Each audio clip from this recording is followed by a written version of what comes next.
اپنے تمام مسائل کو حل کرنے کے لیے آپ ہمارے چینل کو سبسکرائب کریں اور ساتھ میں دیے گئے بیل آئیکن کو پریس کریں تاکہ کسی بھی ناگہانی صورت میں آپ کو ہماری ویڈیو پر وقت ملتی رہے۔ اپنی نیک دعاؤں اور تمناؤں میں محمد رکھیں۔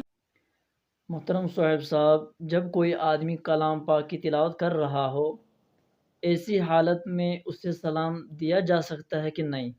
اگر سلام دے دیا جاوے تو کیا اس پر جواب دینا واجب ہو جاتا ہے؟ بسم اللہ الرحمن الرحیم۔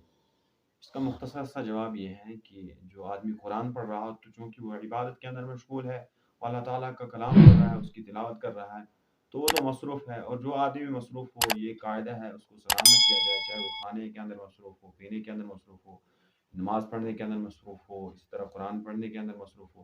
تو یہ آدمی یہاں پر تلاوت کلام میں مشغول ہے، لہٰذا بہتر افضل یہ ہے کہ اس کو سلام نہ کیا جائے، اور اگر کسی نے سلام کر بھی دیا تو واپس اس کو سلام کا جواب دینا واجب نہیں ہوگا، جس طرح کہ عام طور پر سلام کا جواب دینا واجب ہوتا ہے، لیکن اس شخص پر سلام کا جواب دینا واجب نہیں۔